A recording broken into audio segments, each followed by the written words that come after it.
Everyone, how are you? Welcome to our official YouTube channel, Sunbury Residential School. This is Anurag Giri.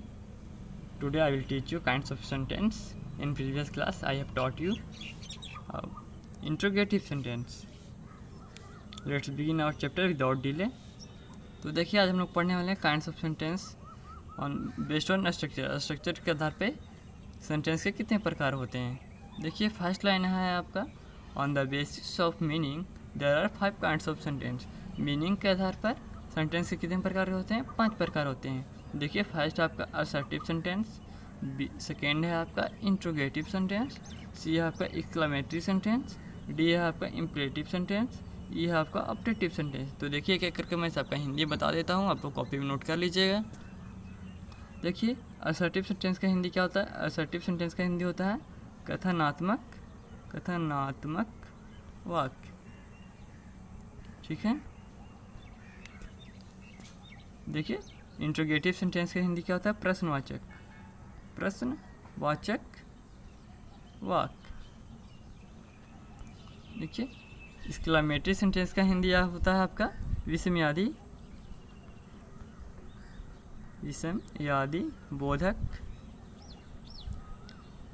बोधक वाक्य। ठीक है। देखिए आपका इम्परेटिव सेंटेंस का हिंदी होता है अनुसूचक वाक्य। इम्परेटिव सेंटेंस का हिंदी क्या होता है? अनुसूचक वाक्य। देखिए ऑब्जेक्टिव सेंटेंस का हिंदी क्या होता है आपको मैं बताता हूँ। ऑब्जेक्टिव सेंटेंस का हिंदी इच्छावाचक वाक्य।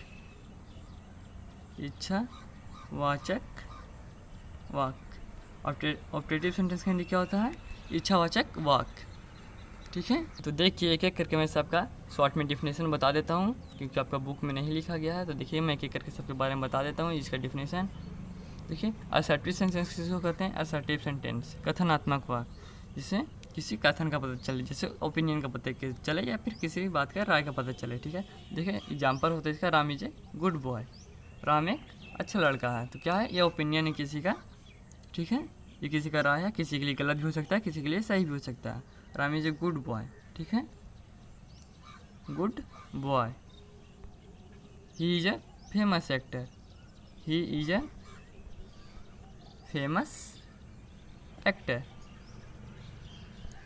क्या है? वह एक फेमस क्या है? अभिनेता है, प्रसिद्ध अभिनेता है। क्या आपका कथन है, किसी के लिए गलत भी हो सकता है, किसी के लिए सही भी हो सकता है, फेमस हो भी सकता है, फेमस नहीं भी हो सकता है। ठीक है। और देखिए इंट्रोगेटिव सेंटेंस क्यों कहते हैं? जिससे किसी क्वेश्चन के बारे में पूछा जाता है, जिससे किसी से प्रश्न पूछा जाता है। ठीक है। It use to ask question to someone. ठीक है, समवन। देखिए अब आपका एक्सक्लेमेटरी सेंटेंस को हिंदी क्या बताया था मैंने? विस्मयादि बोधक वाक्य। विस्मयादि बोधक वाक्य किसको कहते हैं मैं बताता हूँ आपको। विस्मयादि बोधक वाक्य के इसका डिफिनेशन होगा, it is use to express sudden में सब दुख, जॉय खुशी, इमोशन। ठीक है। ये सब क्या जाता है? ये क्या चीज़ के लिए यूज किया जाता है? खुशी दिखाने के लिए। ठीक है। दुख बताने के लिए, इमोशन बताने के लिए। ठीक है। देखिए नेक्स्ट आपका इम्परेटिव सेंटेंस किसको कहते हैं? जिससे मैं बताता हूँ इसका हिंदी। इम्परेटिव सेंटेंस को हिंदी में कहते हैं अनुसूचक वाक्य। जिससे किसी आज्ञा के बारे में बताया जाए, आज्ञा के बारे में। ठीक है। आज्ञा का पालन हो। ठीक है। देखिए ऑब्जेक्टिव सेंटेंस जैसे आज्ञा, गो देयर, वहाँ जाओ, ये सब एग्जाम्पल हो गया। ठीक है। गो देयर इस चीज़ का क्या हो गया? इम्परेटिव सेंटेंस का example. Bring a glass of water. ठीक है। देखिए नेक्स्ट आपका ऑब्जेक्टिव सेंटेंस इच्छावाचक वाक्य। जिससे किसी का इच्छा के बारे में पता चलता हो। ठीक है। देखिए मैं बताता हूँ इसका डिफिनेशन क्या होगा मैं बता देता हूँ। It is used to express wish किसी का चाहत, प्रे प्रार्थना, कर्स श्राप होता है, कर्स मीन्स ब्लेसिंग्स आशीर्वाद, जैसे may you live long, example हो गया मे यू लिव लॉन्ग, लिखते जाइएगा example may you live long. और फिर हो गया आपका may God save the king, ठीक है। देखिए अब नेक्स्ट आपका on the basis of the structure the clauses the content sentence. Structure के आधार पर सेंटेंस कितने प्रकार के होते हैं, देखिए तो 3 प्रकार के होते हैं, सिंपल सेंटेंस, सामान्य वाक्य, कंपाउंड सेंटेंस, संयुक्त वाक्य, कॉम्प्लेक्स सेंटेंस, मिश्रित वाक्य, ठीक है। अब देखिए एक एक करके मैं सबके बारे में बता देता हूँ। कॉम्प्लेक्स सेंटेंस और सिंपल सेंटेंस और कंपाउंड सेंटेंस किसको कहते हैं। देखिए सिंपल सेंटेंस, देखिए यहाँ पे दिया हुआ है, a simple sentence is one which contain only one subject and a finite verb. Simple sentence क्या होता है, एक ही सब्जेक्ट रहता है उसमें और एक फाइनाइट वर्ब रहता है। देखिए एग्जाम्पल देखिए यहाँ पे, we went to see the Taj, हम लोग ताज देखने गए हैं। तो देखिए क्या है, एक ही सब्जेक्ट है, वी हो गया सब्जेक्ट आपका, ठीक है, और एक ही वेंट क्या हो गया आपका, एक फाइनाइट वर्ब हो गया। वेंट क्या है, फाइनाइट वर्ब है यहाँ पे, ठीक है। देखिए यहाँ पे लिखा हुआ आपका this sentence has only one subject and one finite verb. ये सेंटेंस क्या है, ओनली वन, एक ही सब्जेक्ट और एक फाइनाइट वर्ब है। फाइनाइट वर्ब क्या है, वेंट है, ठीक है। Such a sentence has this which contain one subject and first verb is known as simple sentence. देखिए ऐसा सेंटेंस जो केवल एक सब्जेक्ट रखता हो, एक सब्जेक्ट हो और एक फाइनाइट वर्ब हो, फर्स्ट वर्ब हो, उसे क्या कहते हैं, सिंपल सेंटेंस कहते हैं। अब देखिए आप है कंपाउंड सेंटेंस। देखिए मैं एक चीज़ और बता देता हूँ सिंपल सेंटेंस के बारे में। देखिए आपका है compound sentence. Compound sentence is one which is made up of 2 और मोर कोऑर्डिनेट क्लॉज। कंपाउंड सेंटेंस को कहते हैं, देखिए किसको कहते हैं, कंपाउंड सेंटेंस जो कि 2 और 2 से अधिक कोऑर्डिनेट क्लॉज से मिलकर बना होता है, ठीक है। तो देखिए कोऑर्डिनेट क्लॉज को हिंदी में क्या कहते हैं मैं बताता हूँ। देखिए कोऑर्डिनेट क्लॉज को हिंदी में हम लोग कहते हैं समन्वय खंड, ठीक है, समन्वय खंड, ठीक है। देखिए चलते हैं नेक्स्ट आपका एग्जाम्पल। देखिए एग्जाम्पल आप देखिए, example they were hungry and they went to the restaurant.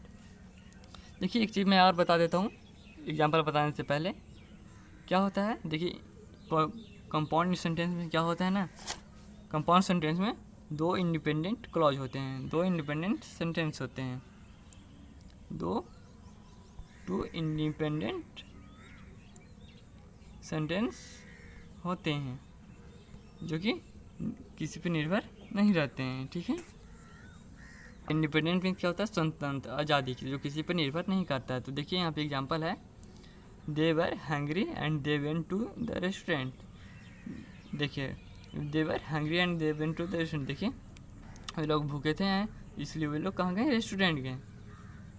The sentence given above contains 2 part, इसके 2 पार्ट हैं। देखिए यहाँ पे फर्स्ट पार्ट क्या है, they were hungry, B number में क्या है second part, they went to the restaurant.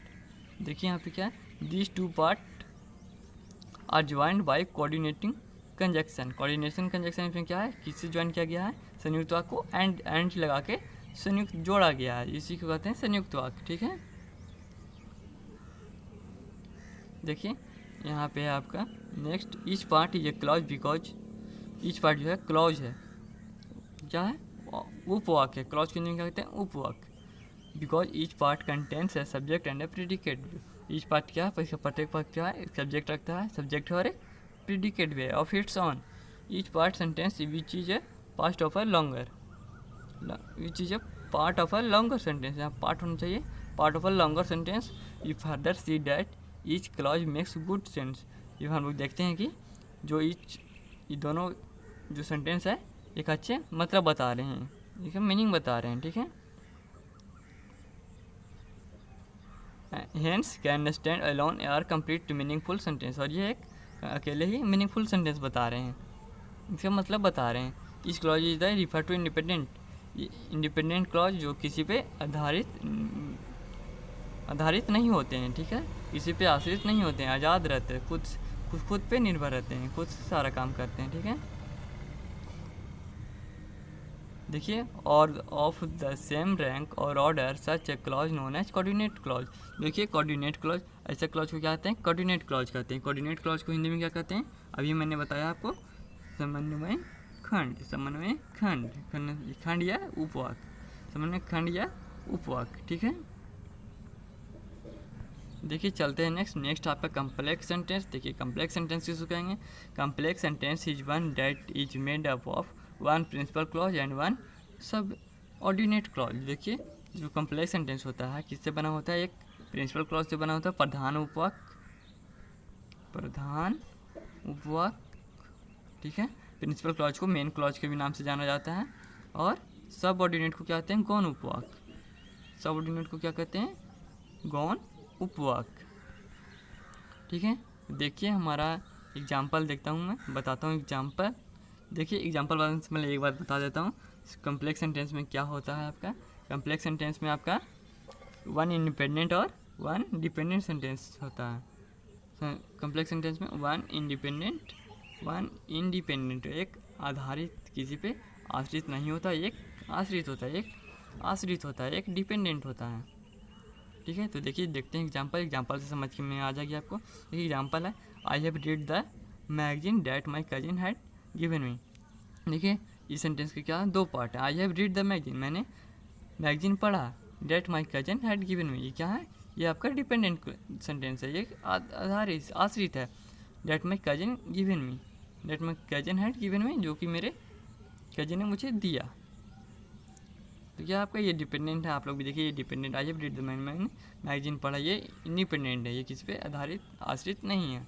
देखिए, each part contains a subject and predicate of its on larger sentence, each part is therefore A clause. Each part क्या है, clause है, ठीक है।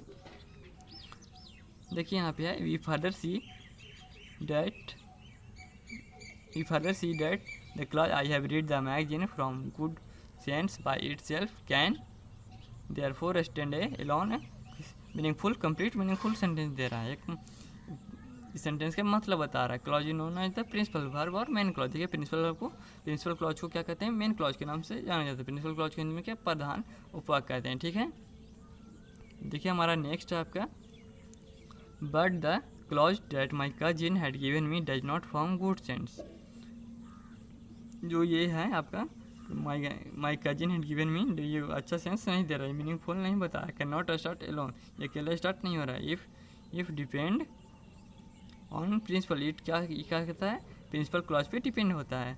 For its meaning, अपने meaning को समझाने के लिए किस पे डिपेंड होता है, प्रिंसिपल क्लॉज पे, ठीक है। आई have read the magazine, it is dependent, ये किस पे है, इट इज डिपेंडेंट है। आई have read the magazine, it is therefore known age dependent clause. ये क्या आपका, आई हैव रीड द मैगजीन, ये क्या इंडिपेंडेंट है, ये किसी पे आश्रित, मैंने मैगजीन पढ़ा, ये किसी पे आश्रित है नहीं है, ठीक है।